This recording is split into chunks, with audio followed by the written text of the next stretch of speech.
9절 말씀, 마태복음 6장 9절부터 13절까지 보겠습니다.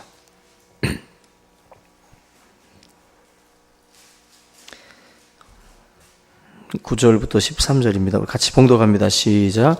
그러므로 너희는 이렇게 기도하라. 하늘에 계신 우리 아버지여, 이름이 거룩히 여김을 받으시오며 나라가 임하시오며 뜻이 하늘에서 이루어진 것 같이 땅에서도 이루어지이다. 오늘 우리에게 일용할 양식을 주시옵고 우리가 우리에게 죄 지은 자를 사하여 준 것 같이 우리 죄를 사하여 주시옵고 우리를 시험에 들게 하지 마시옵고 다만 악에서 구하시옵소서. 나라와 권세와 영광이 아버지께 영원히 있사옵나이다. 아멘. 할렐루야. 예, 오늘 우리 이제 주기도문 마지막 시간인데요. 오늘 마태복음 6장 13절 마지막 말씀, 특별히 가로 안에 있는 말씀을 같이 살펴보겠습니다. 우리가 몇 주 동안에 걸쳐서 이제 주기도문을 같이 살펴봤는데 사실 뭐 짧지 않은 시간이었지만 우리가 마땅히 드려야 될 기도의 그 본질, 이러한 내용들에 대해서 우리가 이 주기도문을 통해서 우리가 또 살펴봤고요. 오늘 특별히 이제 마지막 이 부분인데요. 특별히 마지막 9절, 13절 중에서 마지막 이 가로 안에 있는 이 구절들은 영광송, 특별히 송영이라고 그래요. 한번 따라서 합시다. 송영. 예, 영광을 이렇게 보내드리는 거예요. 하나님께 영광을 돌린다는 뜻의 송영인데, 이걸 이제 요 가로 안에 있는 내용을 보통 영광송 또 송영이라고 이렇게 말씀을 합니다. 우리가 뭐 예배에서 마지막 우리가 찬양을 송영이라고도 해요. 하나님께 영광을 돌리는 찬양으로 마무리를 짓는 그 송영이라고도 하는데, 이 내용 자체가 이제 그런 의미를 가지고 있다.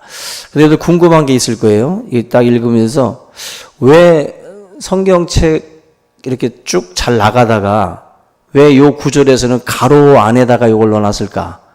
그죠? 왜 가로를 놨을까요? 그냥 가로를 치지 말고 그냥 그대로 나가지 않고 왜 이 구절 앞에 가로를 넣는가? 다 이유가 있어서 이 성경 구절에다가 지금 가로를 넣어놨습니다. 성경 여러분들 원문은 존재하지 않습니다. 원본. 성경을 원래 만약에 마태복음은 마태가 썼죠. 마태가 처음 이 편지를 쓸 때 분명히 직접 마태가 썼을 텐데 그 책을 지금은 없다는 거예요. 그 원본. 원래 마태가 썼던 그 원본은 없고 지금 사본. 우리가 필사, 성경 필사했죠. 필사본이라고 해가지고 이 사본이라고도 하고 이제 필사본이라고도 하는데, 이 필사본은 원본은 없는데 필사본은 여러 개가 있는 거예요. 여러 개가. 그러니까 지금은 여러분들 복사기에다가 이 책을 올려놓고서 복사를 하거나 인쇄를 하면 어떻게 나와요? 똑같이 나오잖아요. 틀리지 않고. 그런데 필사는 여러분들 써봐서 알겠지만 쓰다 보면은 막 위에 구절을 또 쓰기도 하고요. 그죠? 옆에 구절을 또 반복해서 쓰기도 하고, 아니면 뭐 을을 음이라고 쓴다든지, 그죠? 다를 디라고 쓴다든지, 막 이렇게 우리가 쓰다 보면 오류가 있어요. 그죠? 그런 것처럼 이 헬라어라고 하는 어떤 이런 그 성경들도 보면은 사실 이 마태복음이나 이런 거는 이제 당시에 그 당시에 이제 만국 공통어가 지금은 영어지만 이 당시에는 로마가 세계를 지배하던 그 시대인데, 당시에는 또 그 헬라어라고 해가지고 그리스 그 그릭어라고 그러는데 그 헬라어가 만국 공통어였어요. 많은 그 사람들이 결국 헬라어를 쓰다 보니까 사실 이 하나의 언어가 이렇게 전 대륙에 걸쳐서 많이 쓰고 있으면 복음을 전할 때 유익합니다. 그죠? 이 나라 언어 다르고 저 나라 언어 다 알아들으면 사실 그걸 다 배워서 언제 이걸 복음을 전하겠어요? 근데 바울이 당시에 헬라어가 전 세계로다가 퍼져나가 있으니까 그 여러 지역을 다니면서 복음을 전할 때 유익했어요.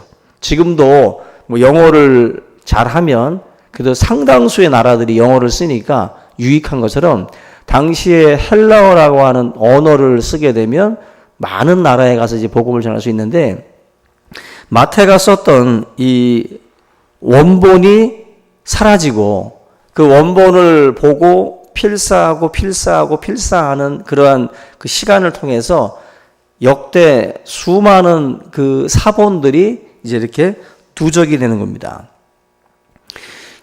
지금처럼 잘 뭐 오류 없이 복사하는 시절이 아니라 직접 쓰는 시대다 보니까 정확하게 베껴 쓰질 못하는 경우들이 많이 발생을 해요. 그래서 신학자들이 많은 사본들 가운데서도 특별히 좀 오래된 것, 역사가 오래돼 가지고 원본하고 가장 가까운 시대에 있었던 사본들이 있을 거 아니에요?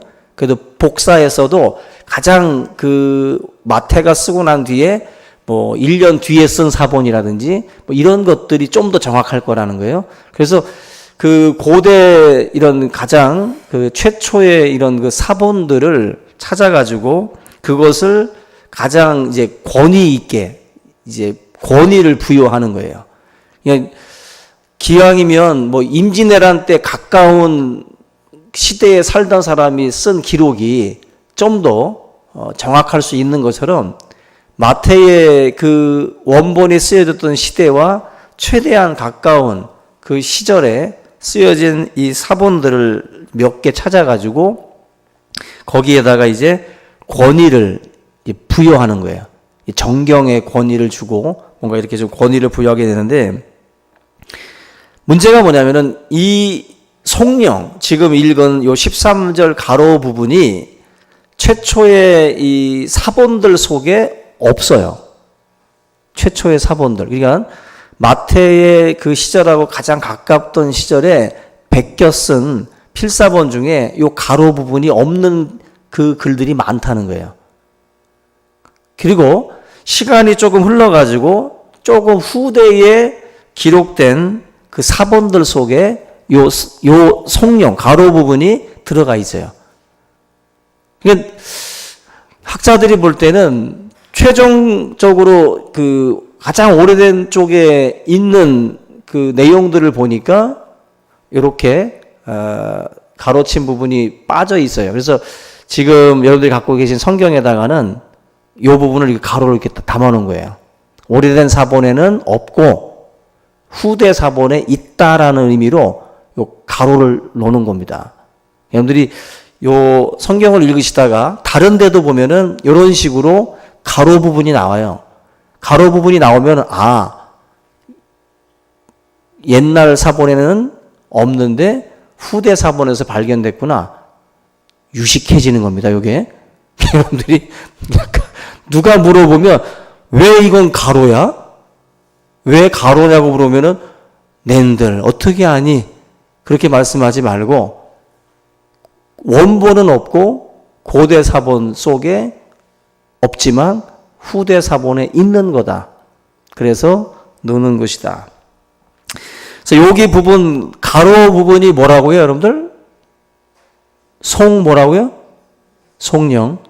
요 내용 자체가 송령입니다. 읽어보시면 알겠지만 나라와 권세와 영광이 아버지께 영원히 있사옵나이다. 우리의 어떤 그 뭐 악에서 구하옵소서, 시험에 들게 하지 마옵소서 하는 식으로 우리가 청원하는 게 아니라 지금 이 마지막 부분은 뭐냐면 하나님께 영광 돌리는 거예요. 그죠? 그래서 이걸 송령이라고들 흔히들 말씀을 합니다. 그래서 우리가 학자들 가운데 그 스위스 바젤 대학의 총장을 역임했던 로크만이라고 하는 그분이 요 부분을 말씀할 때 그 기독교 역사 초기에 안디옥 교회에 있었던 기독교인들의 그 그룹에서 요 문구가 발견이 돼요. 그러니까 약간 후대에 기록된 것으로 그래서 첨가된 것으로 그렇게 보고 있습니다. 그런데도 불구하고 그러면은 후대에 첨가됐는데 왜 이걸 성경에다 넣었을까? 왜 넣었을까요? 그만큼 예수님이 가르쳐 주신 기도하고 지금 이 뒷부분에 첨가된 이 부분하고 뚱딴지 같거나 너무 엉뚱하면 문제가 되지만 지금 이 가로 안에 들어가 있는 이 내용들이 굉장히 중요한 신학적 의미들을 담고 있기 때문에 이 내용들을 포함시켜서 후대 사보를 존중해 가지고 성경 안에다가 지금 이거를 넣어놨다라는 거예요. 그래서 그 김소윤이라고 하는 그 교수는 이 내용을, 이 송령을 마지막 도장과 같다. 마지막 도장과 같다. 이 무슨 말씀이냐면은 뭔가 우리가 예수님의 이름으로 기도합니다라고 마지막에 가서 우리가 그 주님의 이름으로 기도하잖아요. 그런 것처럼 유대인들의 그 기도의 관행 중에 유대인들은 기도할 때 하나님을 축복하는 이런 그 송령 없이 끝나는 기도가 없다고 그래요. 기도 속에는 항상 이렇게 모든 영광 하나님께 돌리는 그런 식의 송령이 기도문 끝부분에 항상 있는 거예요. 우리가 신약 시대를 살고 있는 우리는 기도할 때 유대인들의 기도랑 다른 게 뭐냐면은 우리는 예수님의 이름으로 기도합니다라는 게 들어가요. 유대인들은 예수님을 십자가에 못 박았잖아요. 유대인들에게는 예수님의 이름으로 기도합니다라고 마지막에 마침표 찍지 않습니다. 그들은 예수님을 선지자로 보지, 일반적인 그냥 선지자 정도로 보지 메시아로 보지 않거든요. 근데 유대인들이 기도할 때 유대인들의 관행 자체가 지금 이 예수님이 가르쳐 주신 기도처럼 이런 하나님께 영광 돌리는 이런 영광송, 이런 송령이 항상 기도 속에 들어간다. 그래서 이 기도에 대한 어떤 그 객관적인 공증이다. 공증. 이 기도의 어떤 그런 그 효력, 기도로서의 어떤 그런 그 가치가 발생하게 만드는, 우리의 기도도 예수님의 이름으로 기도합니다라고 마치 공증하듯이 그 찍어야 되는 것처럼 유대인들에게도 이 영광이라고 하는 것이 꼭 들어가야 돼요. 그래야만이 기도로서의 어떤 그 보증이 된다는 거예요. 그래서 지금 이 여러분의 이 기도에 우리가 하는 이 기도가 뭔가 이렇게 확실하다라고 하는 이 보증을 어디다 두냐 하는 것을 한번 생각해 봐야 되는데, 어떤 분들은 자기 기분에도요. 우리가 뭔가 뜨겁게 기도하거나 땀 흘려 기도하거나 목시도록 기도하면 왠지 기도가 들어간 것 같아. 뭔가 이렇게 좀 먹힌 것 같은 느낌이 드는 거죠. 그런데 기도가 맹숭맹숭하고 뭔가 좀 그냥 땀도 안 나고 그렇게 소리 지르면서 기도 안 하면은 또 이제 기도가 효력이 없는 것처럼 자기 기분이나 자기 감정의 이 기도의 효력의 어떤 그 가치를 자꾸 매기려는 분들이 있어요. 그래서 이런 식으로 하면 안 되고, 기도의 공증이라고 할 때, 보증이라고 할 때 그 기도의 보증을 어디다 두느냐라는 거예요. 그게 바로 마지막 이 영광송, 이 송령의 이 내용 속에 담겨져 있어요. 뭐냐면은 확신의 근거가, 기도하면서 우리 이 기도가 이루어지는 기도로서의 그 확신을 내가 갖는 이유는 하나님의 신실하심에 있어요. 하나님의 신실하심. 그러니까 하나님의 신실하심에 우리의 기도에 어떤 그 포인트를 둬야지 내 기분이나 내 감정에다가 둬서는 안 돼요. 하나님은 신실하신 분이기 때문에 우리의 기도가 연락된다라고 하는 그런 확신을 저와 여러분들이 가지게 된다라는 것입니다. 먼저 우리 그 첫 번째로 13절 내용 중에 그 나라와 권세와 영광이 아버지께 영원히 있사옵나이다. 아멘. 이렇게 써 있는데 뭔가 빠진 게 있죠. 뭐가 빠졌죠? 어떤 단어 하나가 지금 빠져 있어요. 저와 여러분들이 항상 주기도문을 외울 때 하는 게 있는데 빠진 게 있어요. 뭐가 빠졌죠? 그죠? 영덕대계 대개 나라와 권세와 영광이 아버지께 영원히 있사옵나이다 할 때, 여러분들 그 찬송가 앞면에 그 겉딱지 보시면 여러분들 나오죠? 보세요. 거기 보면 주기도문에 보면은 대개라고 나오잖아요. 그죠? 여러분들 그 찬송가 겉딱지나 성경책 보면은 겉딱지 안쪽에 보면은 이제 그 주기도문들이 나오는데, 우리가 읽은 성경책에는 대개가 없죠. 그죠? 대개가 없고, 근데 우리가 찬송가 책을 열어보면은 주기도문 속에 대개가 들어가 있어요. 대개. 그래서 여러분들 이거를 오늘 여러분들에게 또 잠깐 말씀을 드리는데, 보이지 않는 단어가 주기도문 할 때는 나온단 말이에요. 이것도 여러분들이 좀 오늘 이 시간을 통해서 좀 상식적으로 알고 가면 좋을 것 같아서 잠깐 말씀을 드리려고 합니다. 찬송가 635장 주기도문송에도 노래 부를 때 보면은 대개 주의 나라 주의 권세 주의 영광, 그죠? 그 노래가 나올 때 보면은 거기도 대개를 넣어놨어요. 찬송가에도. 근데 성경책을 딱 보니까 성경책에는 대개가 없어요. 대개가. 이거를 여러분들 뭐냐면은 1930년대에 우리 이 한국어 성경을 번역을 할 때, 우리나라 말로 이제 번역을 할 때 뭘 가지고 번역을 했냐면은 중국어 한문 성경을 참고했어요.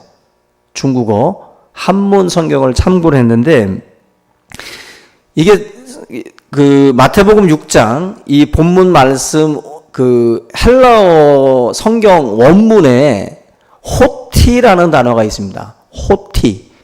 호티라는 단어가 있는데, 그게 이제 영어로다가 이제 because 아니면 for, 왜냐하면이라는 그 의미로다가 들어가요. 근데 이게 지금 한자로다가 대개로 번역을 했어요. 그냥 호티라는 헬라어 단어를 중국어 성경에서 번역을 할 때 그거를 대개라고 번역을 했어요. 대개. 중국어 성경에. 근데 이게 한자를 보니까 클 대자에다가 덮을 개자예요. 큰 대, 덮을 개. 큰 원칙으로 보건대, 그런 뜻입니다. 대개라는 뜻이 큰 원칙으로 보건대 나라와 권세와 영광이 아버지께 영원히 있사옵나이다, 그 뜻이에요. 그러니까 오늘 찬송가나 어디다 써놓으셔도 돼요. 큰 원칙으로 보건대 나라와 권세와 영광이 아버지께 영원히 있사옵나이다, 그 뜻이에요. 호티라는 단어가 중국어 성경에서 이 단어를 대개로 번역을 해놓은 거예요.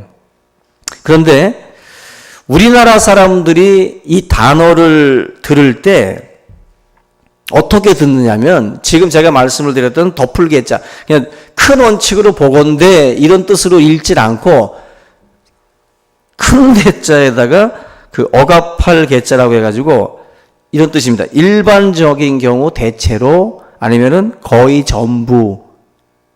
그러니까 제가 예를 들면 엄마들이 너 숙제 다 했냐? 그러면은 아들들이 뭐라 그래요? 거의 다 했어. 그러죠. 거의. 그러니까 지금 우리나라 사람들이 대개라는 말을 읽을 때 느낌상 우리는 그렇게 들어요. 거의 전부 다 했다라는 뜻의 거의도 들어요. 그런 뜻으로. 그래서 우리가 숙제 다 했냐 하면은 거의 다 했어. 그리고 뭐죠 이게? 거의 다 했다는 말은 다 한 거야, 안 한 거예요? 다 안 한 거죠, 아직. 전부예요, 아니에요? 거의 전부라는 말은 뭐예요? 전부는 아니에요. 그죠? 그러면 그 뜻으로 여러분들 만약에 한번 다시 이걸 읽어보시면 재밌습니다. 거의 전부 나라와 권세와 영광이 아버지께 영원히 있사옵나이다. 그죠? 우리나라 사람들이 느낌상 하나님께 다 있는 게 아니고 거의 전부 있대요. 그러니까 온전한 게 아니죠. 온전히 있는 게 아니라 거의 있다는 뜻으로다가 대개 그냥 그런 뜻으로다가 우리가 이 대개를 쓴다는 거예요. 근데 실제적으로는 almost 거의라는 뜻이 아니라 큰 원칙으로 볼 때 나라와 권세와 영광이 아버지께 영원히 있습니다. 거의 있는 게 아니에요. 온전히 있는 것이지. 큰 원칙으로 볼 때. 그래서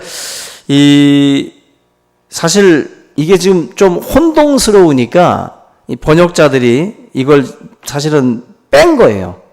뺀 겁니다. 대개라는 말에 대해서 오해할 소지가 있다 보니까 이거를 사실은 뺐어요. 그래서 여러분들 교회에서 보면은 어떤 교회에서는 대개를 안 해요.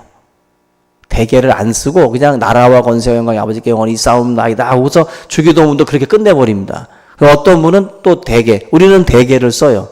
근데 아마 또 어디서 또 들으신 분들은 또 주기도문 할 때 대개를 빼고 하는 분들이 있어요.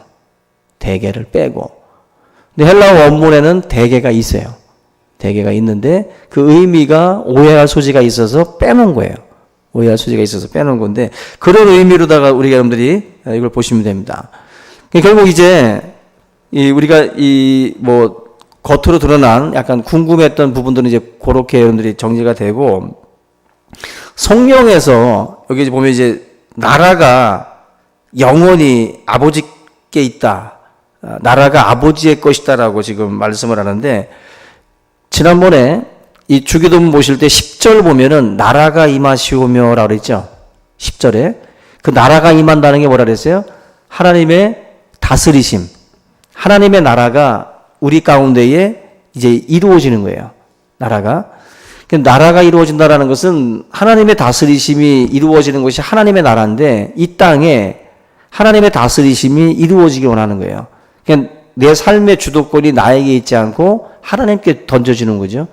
하나님께서 다스리시는 어떤 그 나라, 그 다스리심의 그런 삶, 그 부분에 대한 내용인데 결국 하나님의 다스리심이 내 삶에 나타나게 해달라는 그 기도가 바로 10절 말씀 같은 경우 그런 뜻의 의미다라고 말씀을 드렸습니다. 여기 보면 주기도문 첫 번째 송령이 다시 한번 언급이 돼. 나라가 영원히 하나님의 것이다라고 말씀을 합니다. 내가 어디에 속한 것인지를 확인하는 그러한 이 고백이 바로 이 송령의 첫 번째 부분이에요. 내가 나를 다스리는 것도 아니고 세상의 그 어떤 것도 나의 주인이 되는 것이 아니라 바로 하나님께서 나를 다스리시고 인도해 주신다라고 하는 것을 찬양으로 이렇게 고백해서 올려드리는 그런 기도가 바로 첫 번째 송령입니다. 나라는 영원히 하나님의 것입니다. 여러분들 나라는 이 땅의 나라는 영원하지 않잖아요. 달이 기우는 것처럼 흥망성쇠가 있습니다. 근데 어떤 나라도 영원히 차지할 수 없어요. 어떤 제국도 항상 찾다가 기우는 달처럼 항상 흥망성쇠가 있습니다. 근데 지금 이 주기도문에서 예수님이 말씀합니다. 하나님의 나라는 영원히 아버지의 것이라는 거예요. 이 나라가 결국 어떤 누구에 의해서 뺏을 수 있는 그러한 영역이 아니다라는 것입니다. 우리는 내가 잘못 붙잡고 있는 그런 나라들을 우리가 포기하겠다라고 결단해야 돼요. 그냥 나를 다스리고 있는 이 잘못된 것들을 우리가 포기하고 내가 주인 삼고 있는 모든 것들을 내려놓고 그리고 나를 다스리시는 분은 오직 하나님 한 분이다. 그런 그 고백, 그러한 고백을 우리가 하는 것. 그게 바로 나라는 영원히 하나님의 것입니다라고 하는 이 고백과도 같은 거죠. 그런데 두 번째로 이 권세가 영원히 아버지의 것이다라는 말씀이 또 포함이 되어 있는데 권세는 두나미스라고 해가지고 이제 다이나마이트라는 단어가 그 두나미스에서 나온 거예요.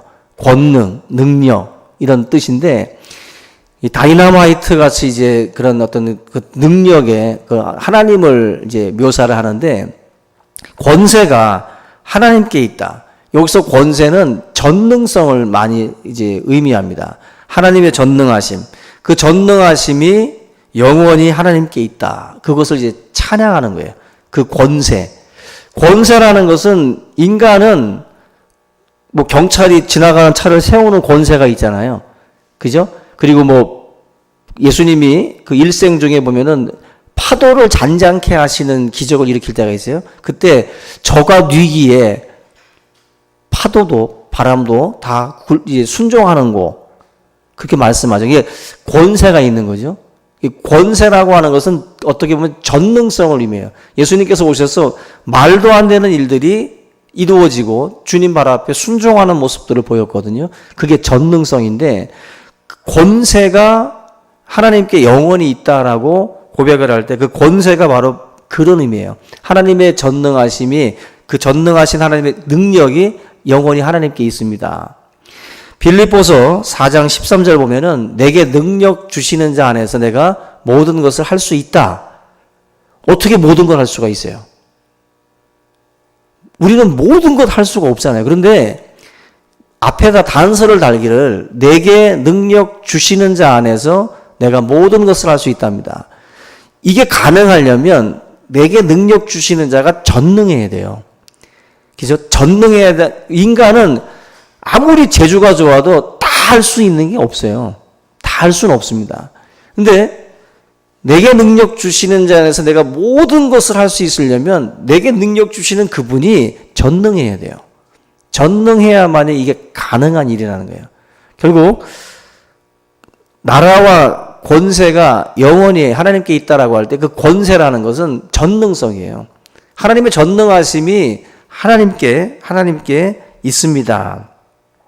그래서 하나님이 기뻐하시는 사람은 다른 사람이 아니에요. 하나님이 기뻐하시는 분은 바로 이 믿음이 있는 사람입니다. 무슨 믿음? 하나님의 전능하심에 대한 믿음이에요. 그 믿음을 가지고 나아가는 거예요. 그래서 믿음이 없이는 하나님을 기쁘시게 할 수 없다 그랬어요. 그 믿음이 바로 권세가 하나님께 있구나.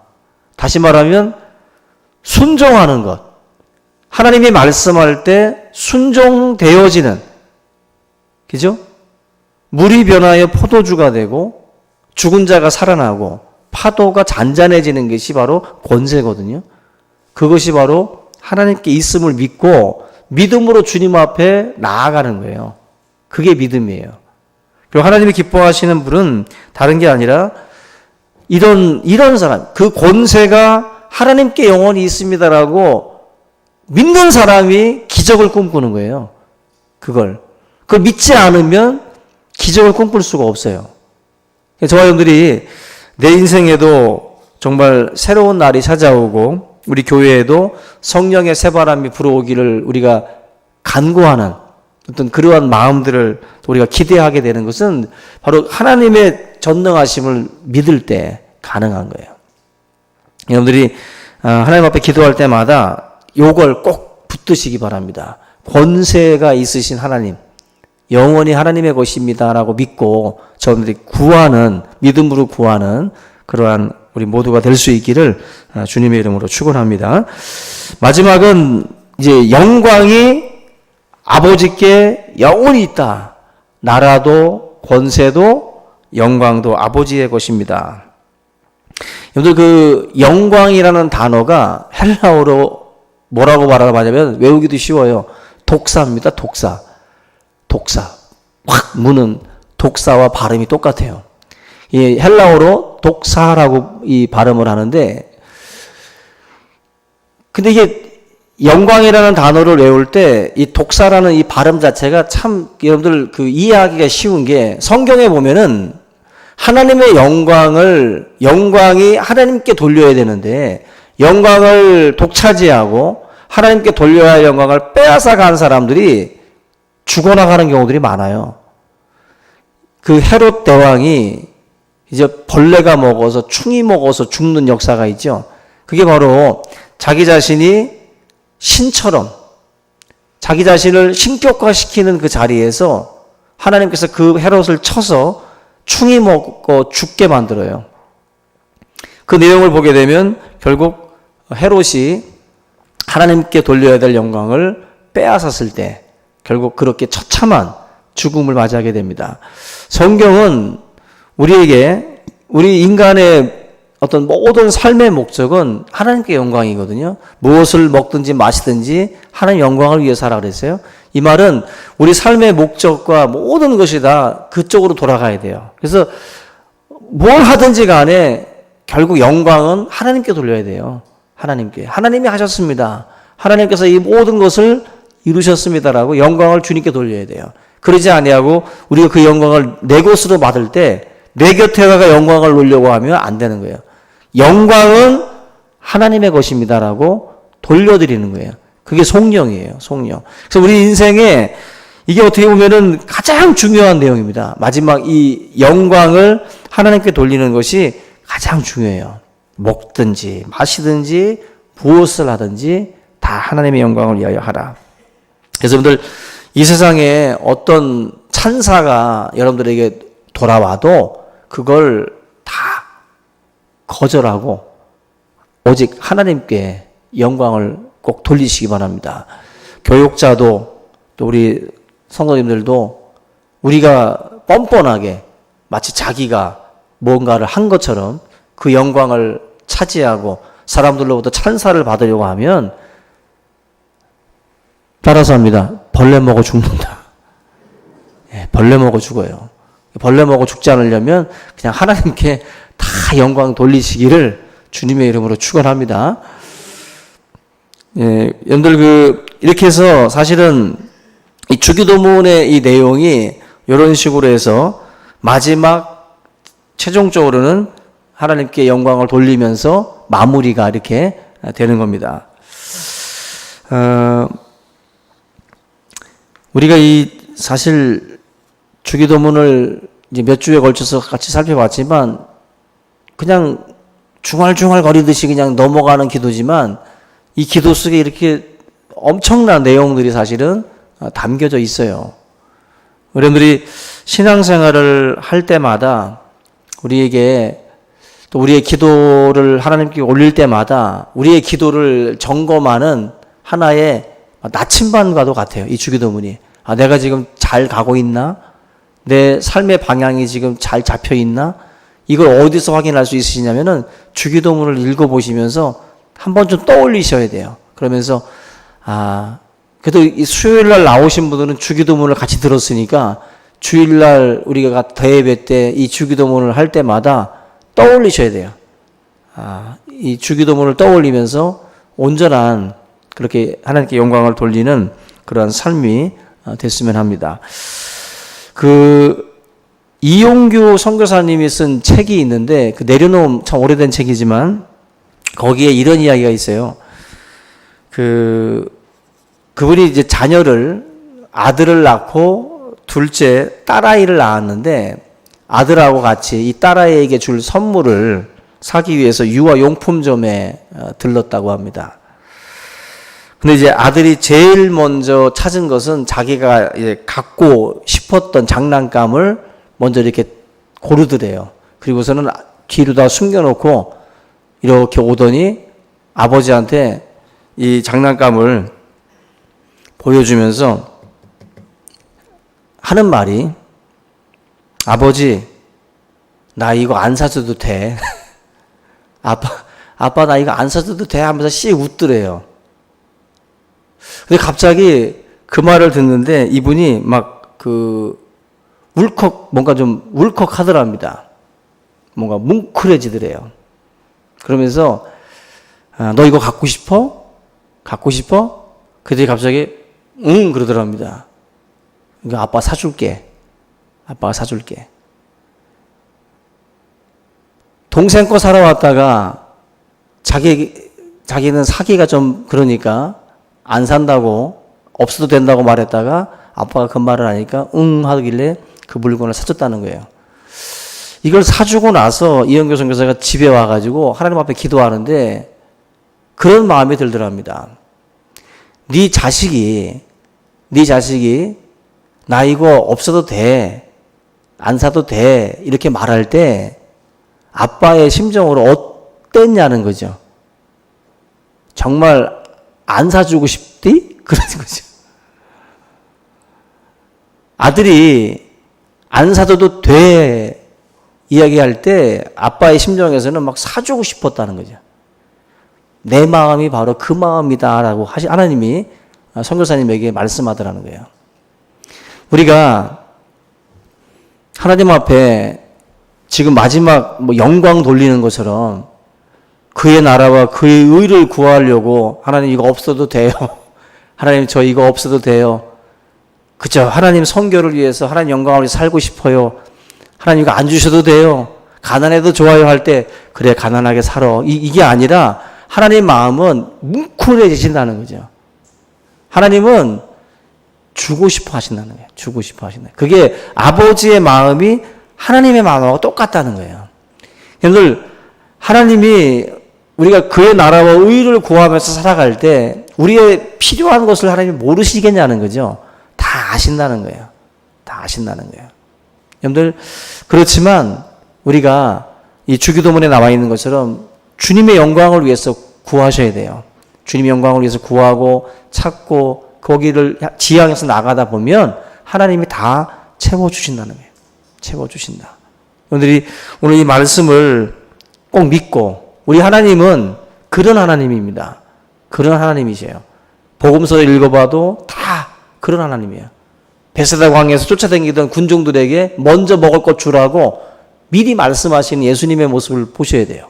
그게 바로 하나님의 마음입니다. 우리가 오늘 이 말씀 다시 한번 붙들고 정말 주님 앞에 간절한 마음으로, 우리의 삶도 급하고 내 발에 떨어진 등불도 있지만 그래도 하나님의 영광, 하나님의 거룩한 나라를 위해서 우리가 기도하고 나아갈 때 주님께서 우리의 모든 삶의 여러 부분에서 채워주실 줄로 믿습니다. 이 시간 함께 우리 통성으로 함께 우리 교회를 위해서 또 세계 선교를 위해서 우리 한번 다